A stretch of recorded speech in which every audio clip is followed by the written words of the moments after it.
Good morning, students. In the last class, we discussed regarding primary key and foreign key. Uh, what is the primary key and how the primary key it works, and what is the advantage of primary key having in a table. And next, we discuss regarding foreign key, what exactly the foreign key is, and we discuss with an example regarding foreign key. So, foreign key is an attribute and it is a field in one table, and it refers to the primary key in another table, so that we call it as foreign key. And today we'll see regarding the table properties. The table properties like uh, when you create a database, inside the database we'll create a table based on our requirement.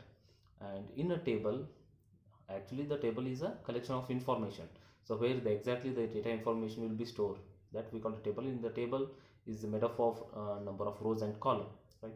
So the column refers to the field what we have created based on our requirement, and the row we call it as a record, right? So in a column, in the field, so each and every field, we have to define a data type. For each and every field we have to define a data type in the sense, so when you define a data type for a field, so only that type of data you should be accept, right? So example, you can take in a student table, we have a field called roll number, and we have roll number, student name, date of birth, age, phone number, like that we have. So in these different fields, so for while creating the table only we have to define the data type. So it means when you apply the data type, what type of data type if you apply, you will apply, so only those data types will be, it will accept. Okay, suppose if I for the field number, field rule number, for the field rule number, if I apply a numeric data type, okay, we have so many different type of data types we have. So when you apply a data type called numeric for the rule number field, so it means it should not accept other than the numeric, right? So actually the rule number should be the number 1 2 3 4, like that it will go. So for the rule number, when you apply a data type called a numeric, only numeric data type should be, it will accept. Okay, so if you're trying to enter the other than numeric, example in a rule number field, if you're trying to insert alphabet A or B, whatever, right? So it will not accept. Okay, it will not take, you will get the error message regarding the data type. Okay, so this is numeric data type. Okay, so we have data types called numeric data type. Next we have text data type. Next we have memo data type, and we have alphanumeric, binary data type, we have date and time, we have, right? We have default value data type, we have. Okay, so we have so many data types for you. For the in your syllabus he has given the main data types called numeric data type. So what is a numeric data type? If the for the field called rule number, as I have already I told you, so for the field called rule number, if I apply a numeric data type, only the numeric value should be entered. Okay, so next we have alphanumeric data type. So alphanumeric in the sense, a data type or a value which has both number and alphabets. Okay, so example, you can take the for a vehicle number, you can take. So in a vehicle number, it is a mixture of number and alphabets. So such data types we can apply. Okay, so it is up to the user while creating the database and tables. It is up to the user. The user can define so what type of data he need. Okay, so it's all about requirement it comes. And next is we have a text data type we have. Okay, numeric data type. Next we have a text data type. So what is the text data type? So text data type, as you know that for the student name, okay, in a table called student table, if I have a field called student name, so for the student field I need to apply text data type. Okay, so when you apply the text data type, only those such field, only that field it will accept only the text. Okay, so not the number or any other things. Okay, so not the mixture of number and alphabet. Okay, right? So only the purely text it will accept for the student name field. Okay, so next we have memo data type. So the memo data type is also a data type, but the same as the text data type. The difference is the memo data type is also we call it as a long text.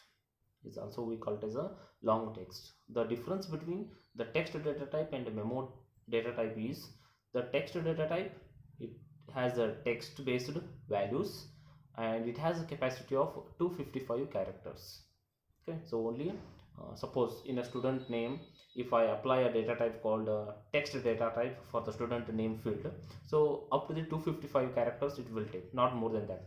Okay, so for the student name 255 character it is enough, right? So you can apply the text data type for the student name.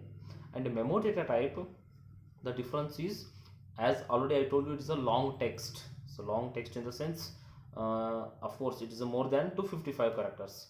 So the memo data type, it holds around 65,000 characters. Okay, 65,000 characters it holds. Okay, so can I apply memo data type for the student name field? Of course you can apply, but it is not a good practice applying the memo data type for the student name. Okay, then what type of field can I apply memo data type for the field? Suppose you have any remark or any description you have, so in such cases, in such case, for the field you can apply memo data type. Okay, uh, so numeric data type, text data type and memo data type. Next we have that is date and time. We have a date and time.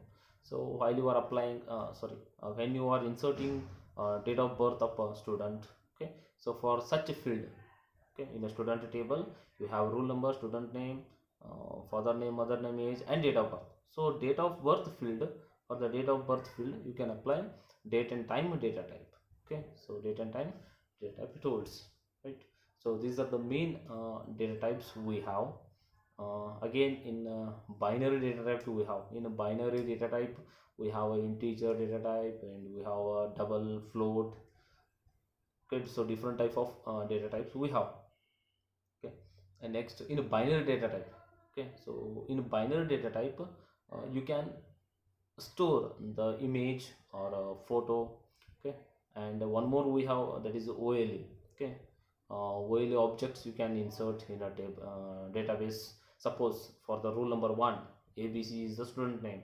So if you want to upload his photo, if you want to insert the student rule number 1 photo, so then you can change the data type as a OLE, right? And if you want to insert any documents regarding the rule number 1 student, like his certificates, his report card as well. So in such cases you have to change the data type as a uh, linked objects we have. So in the linked objects you can insert the any certificate, report card or anything, right? So document type of one data type you can insert. Okay, so these are the different data types we have.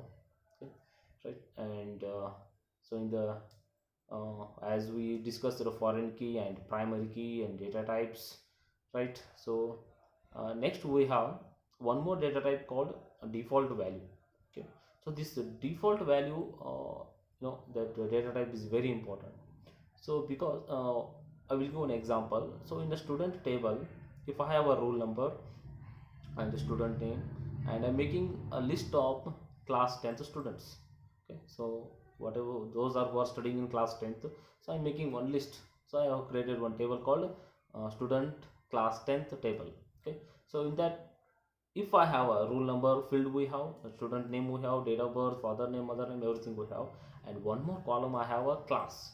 Okay, so for class, so already I told you I am creating a list of students of all are class 10 students. Okay, so class 10 students, in the sense, if I have a field called class, if I have a field called class, then for all the students the class will be 10th standard, right? So it means the class 10 is the default for all the students, right? So of course, why? Because you are preparing the class 10th students list. You have created a table for class 10th and you have a field called class 10th. It means for all the students by default the field value should be the class 10th, right? So uh, in such cases you can apply for the class field, you can apply data type, that is default value. Okay, for the class field I will apply data default value data type. So when you apply the default value for the class field, what will happen, and why we should apply default value data type for the field called class, right? Why? Because whenever you insert the roll number, sorry, whenever you insert the student name, suppose in a table, that in that table if I go for ABC is the first student name I will insert. So when you insert the student name called ABC, by default the class field it will take class length. By default it will take. So if you doesn't apply that default value for the class field, then manually you have to insert the class, right? So why should we go for the manually, right? If we have a default value data type, then you can apply the data value default value data type for the class field, and whenever you insert the student name, by default it will take that is class 10th it will take, right? And in the next class we'll see one more data type called auto number. Okay, auto number we have, and next we have two more data types we have. Okay, so that we'll see, and whatever the data types we have discussed till now, so for that all we'll see the example in the next class. Thank you.